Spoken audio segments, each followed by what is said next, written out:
What's up, guys? Welcome back to another episode of the Fantasy Fellow Show. My name is Kyle, and in this video, we're going to be going over my offensive projections. Not really looking at any players individually, but we're interested in which offenses are going to be among the tops in certain categories. So I have a few charts here on the fantasyfellowship.com. If you guys just go to our website and click on the free content tab here, you can find this article. I'm going to upload the picture there too, but the 2021 team offensive projections.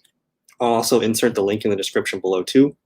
But anyways, we're looking here at the offenses ranked by PPR points. So if you play, again, I think PPR is becoming the standard as far as the fantasy football format that everyone plays. So by PPR ranking, I have it filtered here from the top to bottom. Number one team in the PPR rankings is going to be Kansas City Chiefs by a good little margin here, almost 33 points over Tampa Bay. So you think about these offenses, great throwing offenses, Mahomes, Tom Brady, all the weapons in Tampa Bay, Tyreek Hill, Travis Kelce. These are easy offenses to identify as things you want to be a part of. So I think eventually I'm going to make some kind of maybe like a tree where, okay, Kansas City, you're going to want Mahomes, you're going to want Clyde, you're going to want Kelce, Tyreek Hill, and then there's going to be some tertiary targets, Mecole Hardman, Byron Pringle, a couple other pieces in that offense that we are interested in. So Kansas City's got a handful of names. Tampa Bay, of course, Tom Brady.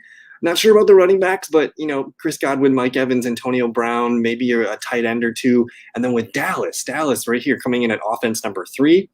And again, that's Kellen Moore, who you guys probably saw in the thumbnail.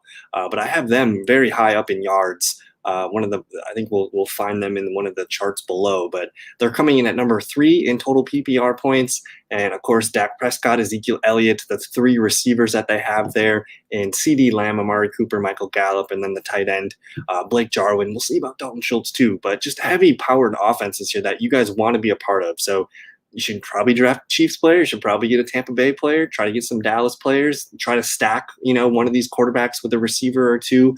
We're interested in Clyde Edwards and Ezekiel Elliott in the running game. This is Green Bay coming in here at number 4. Again, this is probably assumed. I think my projections, I gave Aaron Rodgers the majority of games. So let me just pull this up here.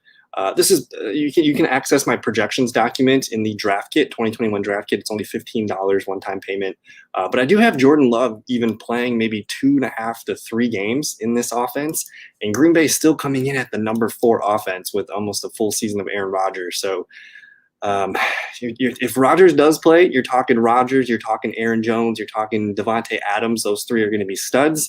A.J. Dillon becomes interesting, MVS, Robert Tonyan, maybe Alan Lazard, Amari Rodgers. You're talking a lot of names here for Green Bay if it is indeed Aaron Rodgers. And if it is Jordan Love, I still think Devontae Adams is a wide receiver 1. I still think Aaron Jones is a wide receiver 1. It's just the other guys become a little bit more unknown. Buffalo's coming in here at number 5.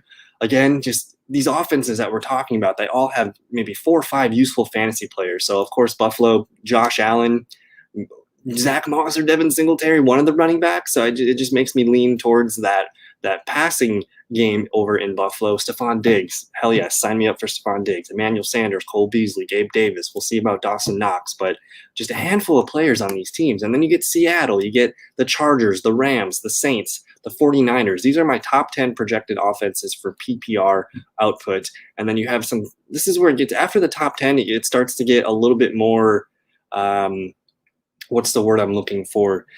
More condensed. A team like Minnesota, we know which fantasy pieces we need. We need Dalvin Cook. We need Justin Jefferson. Kirk Cousins can be a fringe quarterback 1. Adam Thielen can be a wide receiver 3.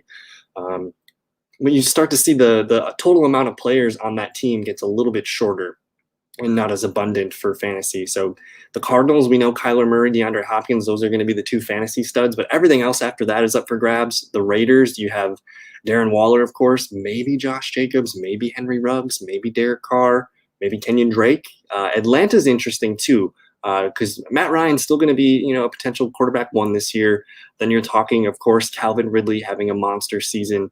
But after that, do we trust Mike Davis? Do we trust Kyle Pitts, Russell Gage? Washington, Pittsburgh, Tennessee, Cincinnati, Philly, Indianapolis. So the top 20 teams all have a player or two that are worth monitoring, but these top 10 teams are really the top 5. I think Kansas City, Tampa Bay, Dallas, Green Bay, Buffalo, will include Seattle. These top 10 offenses are all dynamite options that I think you need I mean, they got multiple options, 4 or 5 people on their teams that you should be targeting. And then as we get to the bottom of the list, let's just pull up some of the offenses that we should not be super excited or trust for fantasy. That's Houston, number 32, the Jets, the Patriots, who knows what's going to happen with them, the Giants, Carolina. Now, Carolina is interestingly low. I figured they'd be much higher considering Christian McCaffrey's on that team, DJ Moore, Robbie Anderson, but Sam Darnold, we don't know how much better that offense can be. And I just don't know how many touchdowns they're going to score. They didn't score all that much last year. Let me actually pull that up.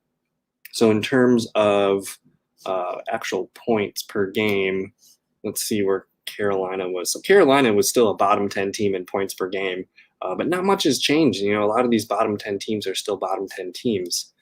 So that's the points per reception totals. Now, top 15 projected total touchdowns, that's including passing and rushing touchdowns. I have Tampa Bay projected the most. And again, Aaron Rodgers-led Green Bay offense should be in the top 2-3. So if you're chasing touchdowns, Tampa Bay, Green Bay, Kansas City, Seattle, New Orleans. And my projections lately have projected Jameis Winston to kind of take the lead role for 14, 15 games. Baltimore is going to be up there, Dallas. There's Minnesota, and Minnesota is interesting because we saw that they weren't really they were like maybe the top 11th team, and here they are hanging around number 8 in total touchdowns. That's Dalvin Cook, Justin Jefferson, Adam Thielen, maybe Irv Smith. Minnesota is going to be an interesting team this year. There's Buffalo. They're going to throw a lot of touchdowns, but we'll see about the rushing end.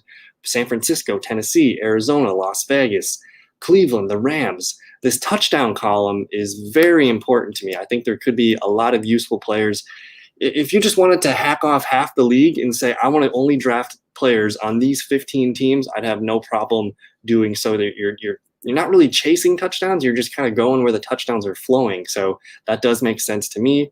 If you're looking for passing attempts as an indicator as to which team you should get receivers on or anything like that, here's your top 10 projected pass attempts. That's Ben Roethlisberger and the Steelers.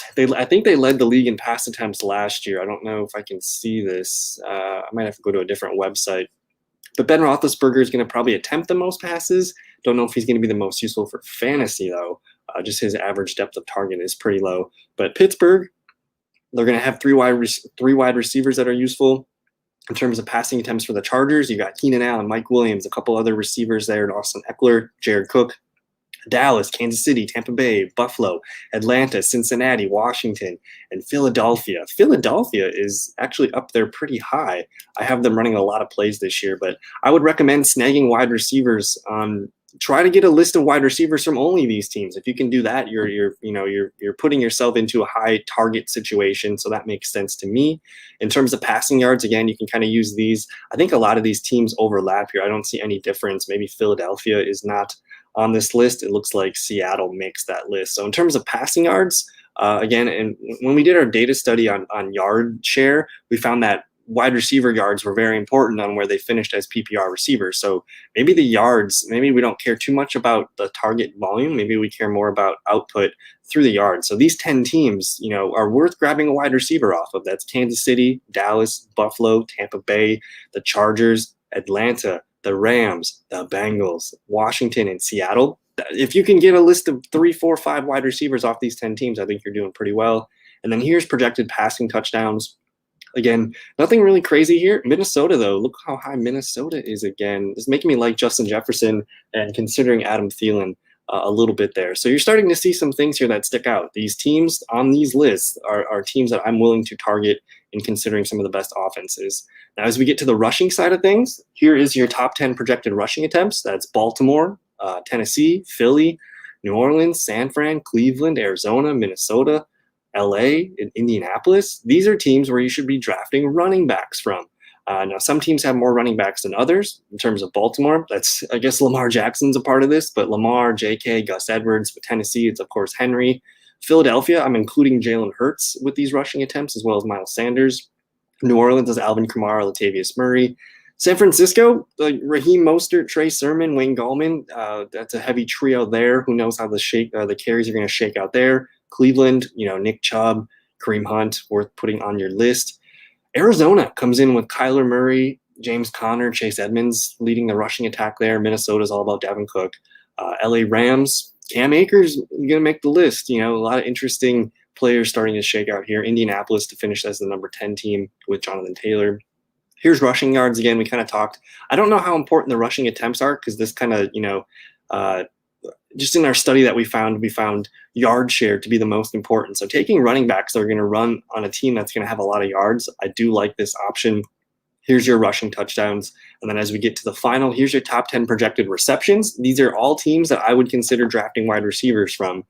So it's kind of that similar list to the ones that we were looking at for the receiving numbers, but just very interesting. You could legit just chop off a handful of the bottom teams in the NFL and just say, I want to draft some teams on these top 10 lists in terms of, passing, receiving, or rushing. And then you're going to be good to go, I think, for the fantasy season. So if you didn't want to take, Houston, I'm all aboard. Jets, going to be hard to trust. New York Jets, we don't know, or the New England Patriots, we don't know what we're getting. Maybe Damian Harris is useful. But the Giants, Carolina's a weird outlier here. I think they would be higher if they had more touchdowns. Their yards are going to be fine. They're going to rush for a good amount of yards. They're going to throw for a good amount of yards. We just haven't seen what the high upside of a Sam Darnold looks like in a healthy offense. But Detroit, Denver, Chicago, Jacksonville, a lot of these teams, like we don't know if we need their pieces on our team. So I would consider checking out the free article. I'm going to link it in the description below. And that is going to do it for tonight's video. I'm going to be off tomorrow night, Thursday night. It's my birthday. I don't want to make a video. We're just going to chill. We'll come back to you guys on Friday. But thank you guys so much for your time. Have a good rest of your evening. Peace.